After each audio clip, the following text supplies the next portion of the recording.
जय हिंद दोस्तों। तो एक बार फिर से स्वागत है आपके अपने YouTube चैनल एग्जाम की तैयारी। जैसा कि आप सभी लोगों को पता है कि हमारे YouTube चैनल के माध्यम से आप सभी लोग को इंडियन आर्मी की तैयारी करवाई जाती है। तो यदि आप भी इंडियन आर्मी में जाना चाहते हैं तो हमारे YouTube चैनल को अभी के अभी सब्सक्राइब कर लीजिए, क्योंकि हम लेके आ चुके हैं दोस्तों आपके लिए 50 अति महत्वपूर्ण सैंपल पेपर। क्योंकि साल बदल चुका है, परीक्षा के पैटर्न बदल चुके हैं और उसी पैटर्न के हिसाब से आपको परीक्षा की तैयारी भी करवाई जाएगी। आप सभी लोग को पता है दोस्तों कि कंपटीशन कितना बढ़ गया है, ठीक है। तो उसी कंपटीशन के हिसाब से आप सभी लोग को इंडियन आर्मी की परीक्षा की तैयारी करवाई जाएगी, ताकि आप सभी लोग इंडियन आर्मी परीक्षा को क्लियर कर पाएं, क्रैक कर पाएं, ठीक है। तो इस यूट्यूब चैनल को अभी के अभी सब्सक्राइब कर लिए। इस पर रोज दोस्तों रोज आपको एक प्रश्न डाला जाएगा। यदि आप उनको हल करते हैं, 50 प्रश्नों में से यदि आप 30 नंबर भी ले आते हैं ना, तो आपको इंडियन आर्मी में ज्वाइन होने से कोई नहीं रोक सकता। इसकी गारंटी हम लेते हैं, ठीक है। तो चलिए आज का वीडियो आप पूरा अंत तक देखिएगा, क्योंकि इसमें डिस्कस किए गए हैं सामान्य ज्ञान और सामान्य विज्ञान के महत्वपूर्ण प्रश्न, ठीक है। और ये पहला सेट है, ऐसे ही आपको रोज सेट दिए जाएंगे, आपको रोज पढ़ना है हमारे साथ, ठीक है, क्योंकि आपको जाना है इंडियन आर्मी में, ठीक है। तो चलिए वीडियो शुरू करते हैं। तो दोस्तों हमारा पहला प्रश्न काफी ज्यादा महत्वपूर्ण है। प्रश्न है कि पानीपत की तीसरी लड़ाई में मराठा किसके द्वारा पराजित हुए थे। पहला ऑप्शन है शेरशाह सूरी, दूसरा ऑप्शन है औरंगजेब, तीसरा ऑप्शन है अहमद शाह, चौथा ऑप्शन है जहांगीर। तो राइट आंसर होगा दोस्तों इसका ऑप्शन नंबर सी, ठीक है, यानी कि अहमद शाह, ठीक है। चलिए चलते हैं अपने अगले प्रश्न को, जानते हैं कि अगला प्रश्न क्या है। तो अगला प्रश्न दोस्तों की हिमाचल प्रदेश की राजधानी कौन सी है। तो राइट आंसर होगा दोस्तों ऑप्शन नंबर बी, यानी हिमाचल प्रदेश की राजधानी कौन सी है, शिमला। ये पहली राजधानी है, ठीक है दोस्तों, पहली राजधानी यानी फर्स्ट राजधानी है हिमाचल प्रदेश की शिमला। यदि मान लीजिए दूसरी राजधानी पूछता है तो आप बोलेंगे धर्मशाला, ठीक है, क्योंकि हिमाचल प्रदेश की दूसरी राजधानी धर्मशाला है, ठीक। हमारा अगला क्वेश्चन काफी ज्यादा महत्वपूर्ण है। इसका आंसर आप सभी लोग बच्चे कमेंट बॉक्स में जरूर से लिखिएगा। ऑप्शन है कि स्वराज मेरा जन्म सिद्ध अधिकार है, किसने कहा था। तो बिना झिझके आप ऑप्शन नंबर डी को मारेंगे, यानी बाल गंगाधर तिलक ने कहा था स्वराज मेरा जन्म सिद्ध अधिकार है, ठीक है। तो इस वीडियो को जरूर लाइक करिएगा। चलिए चलते हैं अपने क्वेश्चन को, जानते हैं मेरा क्वेश्चन क्या है दोस्तों। तो मेरा अगला क्वेश्चन दोस्तों कि अंतर्राष्ट्रीय क्रिकेट परिषद का मुख्यालय कहाँ पर स्थित है, ठीक है। तो इसका जवाब आप लोग दीजिए कि अंतर्राष्ट्रीय क्रिकेट परिषद कहाँ पे स्थित है, ठीक है। तो राइट आंसर होगा दोस्तों ऑप्शन नंबर सी, यानी जिन बच्चों ने दुबई आंसर दिया है, वेरी गुड, ठीक है। तो चलिए चलते हैं अपने प्रश्न को, जानते हैं मेरा अगला प्रश्न क्या है दोस्तों। तो मेरा अगला प्रश्न दोस्तों कि भारतीय वैज्ञानिक संस्था कहाँ पर स्थित है। चार ऑप्शन है आपके पास, बेंगलोर, कोलकाता, मुंबई, चेन्नई, ठीक है। तो एक ऑप्शन राइट है, आपको बताना है कि कौन सा ऑप्शन राइट है, ठीक है। तो राइट आंसर होगा दोस्तों इसका ऑप्शन नंबर ए, यानी कि बेंगलोर में स्थित है, ठीक। चलिए चलते हैं अपने अगले प्रश्न को, जानते हैं अगला प्रश्न क्या है दोस्तों। तो अगला प्रश्न दोस्तों कि रामायण ग्रंथ किसने लिखा, ठीक है। चार ऑप्शन है आपके पास, ऑप्शन पढ़िए और एक आंसर आप राइट करिए, ठीक है। तो राइट आंसर होगा दोस्तों ऑप्शन नंबर ए, यानी वाल्मीकि जी ने लिखा था रामायण ग्रंथ को, ठीक। तो जिन बच्चों ने इसका राइट आंसर दिया वेरी गुड। चलो चलते हैं अपने अगले प्रश्न को, जानते हैं कि मेरा अगला प्रश्न क्या है। तो हमारा अगला प्रश्न दोस्तों कि सूर्य मंदिर कहाँ पर स्थित है, ठीक है। तो जो राइट आंसर होगा दोस्तों इसका आंसर होगा ऑप्शन नंबर डी, ठीक है। कोणार्क में सूर्य मंदिर स्थित है, और ये कोणार्क कहाँ पे है दोस्तों, तो ये है उड़ीसा में, ठीक है। कहाँ पे है आप नोट कर लीजिए, उड़ीसा में स्थित है, ठीक। हमारा अगला ऑप्शन प्रश्न है दोस्तों कि भारत, पाकिस्तान और श्रीलंका के अलावा कौन सा एशियाई देश है जहां पर मुद्रा रुपया है, ठीक है। यानी वो कौन सी देश है जहां पे रुपया चलता है। भारत, पाकिस्तान और श्रीलंका में तो चलता ही है, और ऐसा कौन सा देश है जहां पे चलता है, ठीक है। तो दोस्तों इसका राइट होगा ऑप्शन नंबर बी, यानी कि नेपाल में भी रुपया ही चलता है, ठीक। हमारा अगला प्रश्न दोस्तों कि कोरोना वायरस का आधिकारिक नाम क्या है। तो आप सभी लोगों ने सुना होगा दोस्तों कोविड-19 के बारे में, ठीक है। कोविड-19 के बारे में आप सभी लोगों ने सुना होगा। तो कोविड-19 को दोस्तों कोरोना वायरस का आधिकारिक नाम कहा जाता है, यानी ऑप्शन नंबर डी इसका एकदम राइट आंसर होगा। और आर्मी की परीक्षा में एक प्रश्न तो कोरोना वायरस से बनना तय है, ठीक है। तो आप ऐसे प्रश्नों को एकदम मत छोड़िएगा, ध्यान से पढ़ के जाइएगा, ठीक। हमारा अगला प्रश्न दोस्तों की प्रसिद्ध गीत सारे जहां से अच्छा की रचना किसने की थी, ठीक है। सारे जहां से अच्छा की रचना किसने की थी। तो राइट आंसर होगा दोस्तों ऑप्शन नंबर बी, ठीक है। मोहब्बत इकबाल ने की थी सारे जहां से अच्छा गीत की रचना, ठीक है दोस्तों, आपको एक बात बताते हैं, जब पहली बार राकेश शर्मा अंतरिक्ष में गए थे और इंदिरा गांधी ने उनसे वीडियो कॉन्फ्रेंसिंग के जरिए पूछा था कि हमारा हिंदुस्तान ऊपर से कैसा दिखता है, तो राकेश शर्मा ने यही गाना बताया था कि सारे जहां से अच्छा हिंदुस्तान हमारा। ठीक है, तो चलिए चलते हैं अपने अगले क्वेश्चन की ओर, जानते हैं कि मेरा अगला क्वेश्चन क्या है दोस्तों। तो मेरा अगला क्वेश्चन है दोस्तों कि पवित्र ग्रंथ गीता किसके द्वारा लिखी गई है। ठीक है, तो राइट आंसर जिनको पता है वो जरूर जाके बताइएगा कि पवित्र ग्रंथ गीता किसके द्वारा लिखी गई है। ठीक, तो राइट आंसर जो इसका होगा दोस्तों होगा ऑप्शन नंबर सी, यानी कि वेद व्यास के द्वारा पवित्र ग्रंथ गीता लिखा गया है। ठीक, हमारा अगला प्रश्न दोस्तों कि भारत में मुगल साम्राज्य के संस्थापना किसने की थी, यानी मुगल वंश को किसने बसाया था। ठीक, तो पहला ऑप्शन है आपके पास दोस्तों बाबर, हुमायूं, अकबर या फिर औरंगजेब। जिन बच्चों को पता है वेरी गुड, जिन बच्चों को नहीं पता है जान लें कि इसका राइट आंसर होगा दोस्तों ऑप्शन नंबर ए, यानी कि बाबर। ठीक है, तो इस वीडियो को जरूर लाइक करिएगा और अपने एक दोस्त के साथ जरूर शेयर करिएगा। ठीक है, हमारा अगला प्रश्न दोस्तों कि प्रसिद्ध कामाख्या देवी मंदिर किस राज्य में स्थित है। हाँ दोस्तों, भारत प्रसिद्ध यह मंदिर है। ठीक है, कामाख्या देवी का भारत प्रसिद्ध मंदिर है, इससे प्रश्न बनते रहते हैं, पूछा है कि कहाँ पर स्थित है, तो ये दोस्तों स्थित है ऑप्शन नंबर डी, यानी असम में स्थित है। और असम में कहाँ स्थित है दोस्तों, तो गुवाहाटी में स्थित है। ठीक है, गुवाहाटी में, ध्यान रखिएगा, असम में कहाँ, गुवाहाटी में स्थित है प्रसिद्ध कामाख्या देवी मंदिर।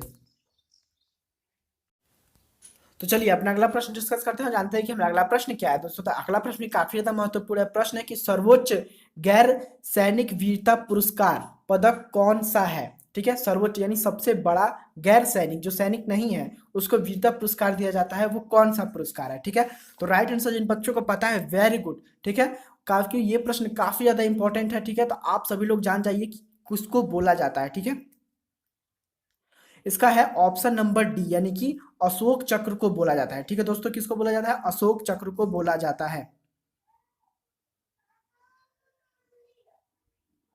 तो हमारा अगला प्रश्न देखेंगे दोस्तों और जानेंगे कि हमारा अगला प्रश्न क्या है। ठीक है, तो दोस्तों हमारा अगला प्रश्न है कि मार्क्सवाद का मुख्य समर्थक किसे माना जाता है। ठीक है, तो राइट आंसर होगा दोस्तों इसका ऑप्शन नंबर बी, यानी कि कार्ल मार्क्स को। ठीक है, तो चलिए दोस्तों, आर्मी के सामान्य ज्ञान का पहला भाग, यानी जो सामान्य ज्ञान का भाग होता है पहले प्रश्न का, वो हम लोगों ने कर लिया है सफलतापूर्वक पास। ठीक है, अब हमको क्या पास करना है, सामान्य विज्ञान। तो डरना एकदम नहीं है दोस्तों, वीडियो को पूरा अंत तक देखना है, आपकी आर्मी में 100% सिलेक्शन हो जाएगा। ठीक है, आपकी एग्जाम की तैयारी का जिम्मा हम अपने ऊपर ले चुके हैं, तो आपको एकदम टेंशन नहीं लेना है, बस आप वीडियो को देखते जाइए, सीखते जाइए और पढ़ते जाइए मन और ध्यान लगा के।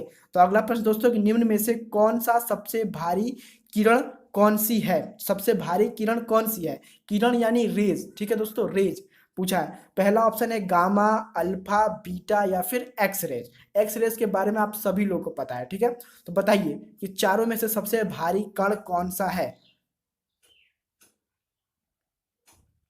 ऑप्शन नंबर बी, यानी कि अल्फा किरण सबसे भारी है। ठीक है, अल्फा किरण क्या है, सबसे भारी किरण है। ठीक, हमारा अगला प्रश्न दोस्तों कि रक्त में उपस्थित होमोग्लोबिन ठीक एक जटिल प्रोटीन है जो खाली स्थान से संपन्न होता है। ऑप्शन है तांबा, चांदी, सोना या फिर लोहा। तो जो इसका राइट आंसर होगा दोस्तों, आंसर होगा ऑप्शन नंबर डी, यानी कि होमोग्लोबिन एक जटिल प्रोटीन है जो लोहा द्वारा संपन्न होता है। ठीक, हमारा अगला क्वेश्चन दोस्तों कि हास्य गैस, यानी हास्य गैस यानी लाफिंग गैस, यदि आप लाफिंग गैस किसी के ऊपर छिड़क देते हैं या फिर सुंघा देते हैं तो वो व्यक्ति हंसता रहता है, तो उसका रासायनिक सूत्र क्या है, यही पूछा है। तो इसका राइट आंसर होगा दोस्तों ऑप्शन नंबर सी, यानी कि NO2। ठीक है, NO2 उसका रासायनिक सूत्र है दोस्तों। ये भी क्वेश्चन आर्मी की परीक्षा में पूछा गया है दोस्तों, तो आप इस क्वेश्चन को भी अच्छे से पढ़िएगा या फिर कहीं पे लिख के रख लीजिए कि हास्य गैस का रासायनिक सूत्र क्या है। हमारा अगला प्रश्न दोस्तों कि निम्न में से कौन सी गैस उत्कीर्ण गैस नहीं है। ठीक है, तो राइट आंसर होगा दोस्तों ऑप्शन नंबर ए माना जाएगा। ठीक है, ऑप्शन नंबर ए को माना जाएगा, यानी कि ऑक्सीजन उत्कृष्ट गैस की श्रेणी में नहीं आती है। ठीक, हमारा अगला प्रश्न दोस्तों कि किस विटामिन की हड्डियों को मजबूती मिलती है, यानी किस विटामिन का हम सेवन करते हैं कि हमारी हड्डियों को मजबूती मिलती है। तो राइट आंसर होगा दोस्तों ऑप्शन नंबर डी, यानी कि विटामिन डी की यदि हम लेते हैं तो हमारी हड्डियां मजबूत हो जाएंगी। ठीक, हमारा अगला प्रश्न दोस्तों कि BCG का प्रयोग खाली स्थान की रोकथाम के लिए किया जाता है। BCG का प्रयोग किसके रोकथाम के लिए किया जाता है। पहला ऑप्शन है डेंगू, फ्लैग, टाइफाइड या फिर टाइफाइड। ठीक, तो राइट आंसर होगा दोस्तों इसका ऑप्शन नंबर सी को। ठीक है, हमारा अगला प्रश्न दोस्तों कि पीतल में खाली स्थान शामिल है, यानी पीतल में क्या शामिल है। पहला ऑप्शन है कॉपर और निकिल, दूसरा ऑप्शन है कॉपर या सिल्वर, तीसरा ऑप्शन है कॉपर या जिंक, चौथा ऑप्शन है कॉपर या टीन। तो राइट आंसर आपको बताना है दोस्तों, राइट आंसर होगा ऑप्शन नंबर सी, यानी कॉपर और जिंक किसमें शामिल है, पीतल में। ठीक है, चलिए चलते हैं अपने अगले क्वेश्चन की ओर, जानते हैं अगला क्वेश्चन क्या है दोस्तों। तो अगला क्वेश्चन है कि लेड पेंसिल, जिस पेंसिल से दोस्तों हम लिखते हैं या फिर बच्चे लिखते हैं छोटी कक्षाओं की, वो पूछा है किसके प्रयोग कौन सा पदार्थ है। ठीक है, पूछा लेड पेंसिल बनाने में प्रयोग होने वाला कौन सा पदार्थ है। तो राइट आंसर होगा दोस्तों ऑप्शन नंबर सी, यानी कि ग्रेफाइट। ठीक है, बहुत सारे बच्चे कंफ्यूजन में रहते हैं, कार्बन मार देते हैं, कोयला मार देते हैं, तो नहीं, ये दोनों गलत प्रश्न है दोस्तों, ग्रेफाइट प्रयोग किया जाता है लेड पेंसिल में। ठीक, तो चलिए चलते हैं अपने अगले क्वेश्चन को, जानते हैं अगला क्वेश्चन क्या है दोस्तों। तो अगला क्वेश्चन दोस्तों कि निम्न में से कौन सा बायोगैस का मुख्य घटक है। ठीक है, बायोगैस के बारे में आप सभी लोग जानते होंगे, तो बायोगैस का मुख्य घटक कौन सा है।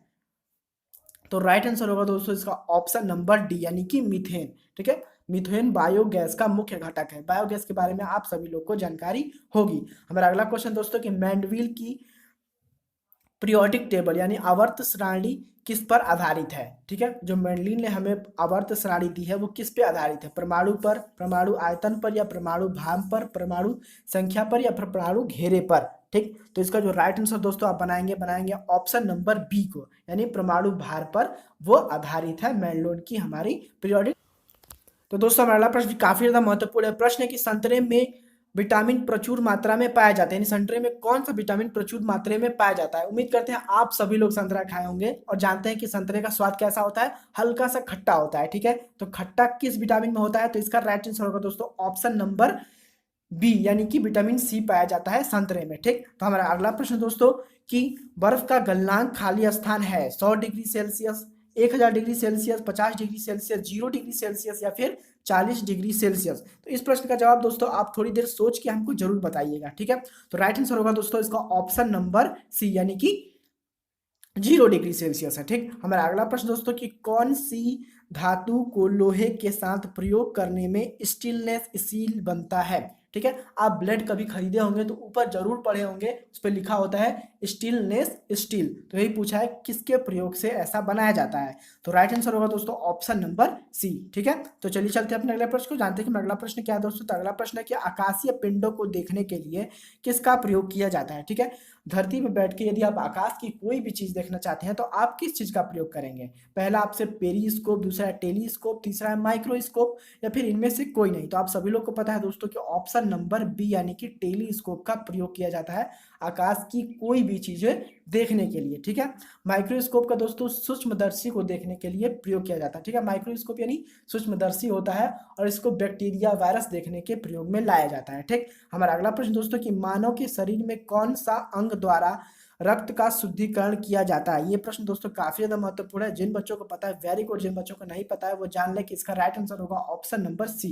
ठीक है, तो चलिए मिलते हैं आपसे अपनी अगली वीडियो में। इस वीडियो को जरूर अपने एक फ्रेंड के साथ शेयर कीजिएगा, वीडियो को जरूर लाइक करिएगा, और वीडियो को पूरा अंत तक देखने के लिए धन्यवाद। यदि आप ऐसे ही हर वीडियो को देखते हैं तो उम्मीद कर लेते हैं हम आपको गारंटी देते हैं कि आप इंडियन आर्मी में जाने से आपको कोई नहीं रोक सकता। ठीक है, I really appreciate your time.